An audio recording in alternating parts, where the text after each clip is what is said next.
Ecos do escuro. A noite desceu como uma cortina pesada sobre a velha casa de tijolos vermelhos. O vento que entrava pelas frestas das janelas parecia sussurrar nomes que ninguém ousaria repetir. No quarto do andar de cima, Lucas e Marina estavam sentados no chão, encostados nas paredes, olhando fixamente para o corredor que levava à escada. A única luz vinha de uma lâmpada fraca no teto, cujo brilho oscilava a cada instante, lançando sombras que se contorciam como se tivessem vontade própria. A casa estava silenciosa, mas não de um silêncio normal. Era um silêncio cheio de presságios que carregava o peso de algo antigo e vivo, algo que já tinha habitado cada canto daquele lugar antes deles chegarem. Lucas sentiu o ar se tornar mais frio, e um arrepio percorreu sua espinha. Marina estremeceu e encolheu os braços ao redor dos joelhos, sem precisar dizer nada. Ela sabia que não estavam sozinhos. No corredor, a sombra de uma porta parcialmente aberta começou a se alongar, deslizando pelo chão como uma mancha líquida. Lucas tentou se convencer de que era apenas um truque da luz, mas a sensação de ser observado aumentava a cada segundo. Um rangido ecoou do piso de madeira, distante, mas nítido, como se alguém pesado tivesse descido a escada sem fazer barulho em nenhum degrau. De repente, um vulto passou rapidamente pelo canto do olho de Marina. Ela piscou, e ele desapareceu. Lucas se levantou devagar, hesitando a cada passo, e foi até a porta do quarto. O ar estava mais denso, e ele sentiu o cheiro de terra úmida, misturado a algo metálico, como sangue antigo. A porta rangeu levemente quando empurrou, revelando o corredor vazio. Mas as paredes pareciam respirar, ondulando em movimentos sutis, e sombras pareciam se mover contra a luz da lâmpada trêmula. No quarto vizinho, um quadro caiu sozinho, estalando no chão e deixando uma rachadura no vidro que parecia expandir-se como uma ferida viva. Marina gritou baixinho, mas não havia ninguém para ouvir além deles. Lucas segurou sua mão, sentindo a pele gelada e tremendo, e juntos se moveram pelo corredor, tentando alcançar a sala de estar. Quando chegaram à sala, a cena era ainda mais perturbadora. O relógio de parede marcava horas impossíveis. Os ponteiros giravam para trás, acelerando e parando abruptamente. Um armário antigo começou a se abrir sozinho. E dentro, figuras em miniatura, como bonecos antigos, se contorciam como se estivessem respirando. Um deles olhou diretamente para eles, com olhos que refletiam a própria escuridão da casa. Lucas engoliu em seco e recuou, mas a porta da frente se fechou com força, prendendo-os lá dentro. Marina apontou para a janela. Fora, a lua estava coberta por nuvens negras, mas, por um instante, parecia que centenas de olhos a observavam do quintal.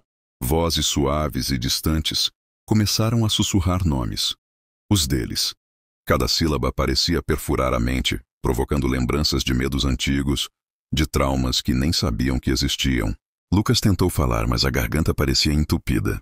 O som de passos rápidos começou a ecoar pelo piso de madeira, mesmo que ninguém estivesse visível. No canto da sala, o reflexo da lâmpada revelou algo que não estava ali antes. Uma figura esquelética, com braços longos demais, inclinou-se sobre eles, movendo-se com uma lentidão quase dolorosa, enquanto sussurrava algo inaudível, como um segredo antigo que não deveria ser conhecido. O vento da noite aumentou, e portas e janelas bateram ao mesmo tempo, fechando-se em um estrondo ensurdecedor. Marina sentiu mãos invisíveis agarrando seus ombros, empurrando-a contra a parede. Lucas tentou lutar, mas algo o segurava pela cintura, levantando-o alguns centímetros do chão. A respiração deles tornou-se rápida e descontrolada. Luzes da lâmpada piscavam, revelando flashes de figuras que se materializavam e desapareciam, algumas delas parecendo versões distorcidas deles mesmos. O tempo parecia esticar e comprimir dentro daquela casa. Cada segundo durava minutos, e cada minuto parecia eternidade. Um sussurro final ecoou em suas mentes, um aviso ou uma promessa, algo que parecia chamar pelo nome deles, implorando para que não saíssem, ou talvez para que nunca mais entrassem em casa. Quando a lâmpada apagou de vez, a escuridão tomou conta de tudo. Eles não podiam mais distinguir paredes, portas ou o chão. Só sabiam que estavam cercados. Uma sensação de frio absoluto os envolveu, e por um instante, Lucas e Marina sentiram que não estavam mais sozinhos nem juntos, mas divididos, espalhados entre sombras, observados por algo que não tinha forma, mas tinha intenção. O silêncio voltou, mais pesado que antes, mas não era silêncio de paz. Era um silêncio que prometia que a casa jamais os soltaria. Nem aquela noite, nem a próxima, nem nunca. E então, Uma última sombra surgiu na porta da sala, alongada e mais alta que qualquer ser humano. Ela não entrou, apenas ficou lá, imóvel, como se estivesse esperando. Esperando o quê? Nem Lucas nem Marina poderiam saber, porque algo na casa sempre vê, mesmo quando ninguém olha. O eco do escuro continuaria. A sombra imensa permanecia imóvel na porta da sala, como um guardião silencioso.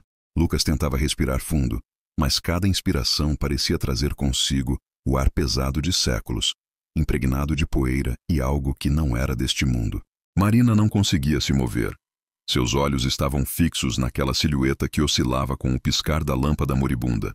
De repente, o relógio no chão começou a bater. Não as horas, mas um som seco, repetitivo, como se cada ponteiro fosse uma martelada. O eco se espalhou pela sala, vibrando nas paredes até que as rachaduras se expandiram, revelando dentro delas algo negro, pulsante, como carne viva tentando escapar do concreto. As sombras que antes apenas observavam começaram a se mover. Eram contornos humanos, mas alongados, retorcidos, sem rosto. Elas se arrastavam pelas paredes, pelo teto, pelo chão, até cercarem os dois adolescentes.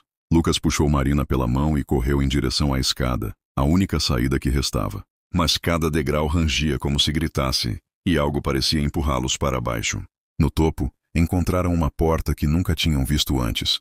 Estava entreaberta e uma luz pálida escapava por ela. Entraram. O quarto não parecia pertencer àquela casa. Era uma sala estreita, com paredes cobertas de espelhos antigos, todos manchados e rachados. No centro, uma poltrona virada para eles vazia, mas os reflexos não estavam vazios. Nos espelhos, Marina viu a si mesma, mas mais velha, com o olhar vazio e a pele sem cor, como se já estivesse morta há muito tempo.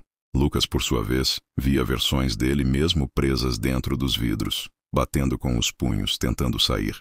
De repente, um estalo percorreu o ar e um dos espelhos se quebrou sozinho.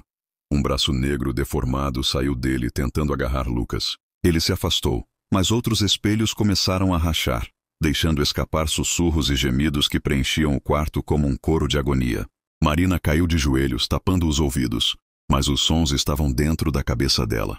Vozes dizendo que a casa já os havia escolhido, que não havia volta, que eles agora pertenciam às paredes. Lucas tentou puxá-la para fora, mas quando se virou, a porta tinha desaparecido. Onde antes havia saída, agora era apenas parede coberta de espelhos. A sombra alta da sala surgiu no reflexo, maior do que nunca, curvada, com braços tão longos que alcançavam os cantos do vidro. Ela não atravessava, apenas observava, como se esperasse que os dois aceitassem o inevitável. Então um silêncio absoluto tomou conta. Marina se levantou devagar, os olhos ainda fixos no reflexo dela mesma dentro do espelho. Só que sua imagem começou a sorrir. Não um sorriso humano, mas algo rasgado, impossível.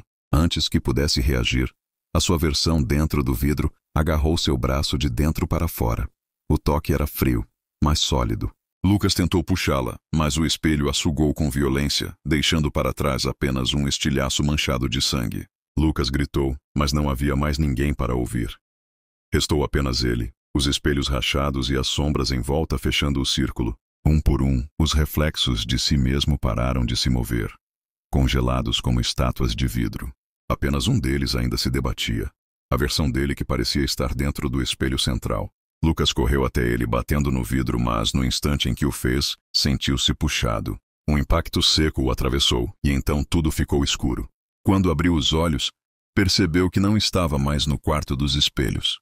Estava na sala da casa novamente, sentado na poltrona que antes estava vazia. A lâmpada no teto piscava fracamente, e o relógio no chão tinha parado. Ele tentou se levantar, mas o corpo não obedeceu. Apenas os olhos se moviam, e no reflexo do vidro quebrado, viu Marina, não mais uma garota, mas algo pálido, com os olhos completamente negros, observando-o de perto. A sombra alta surgiu atrás dela. Não precisava entrar. Já tinha o que queria.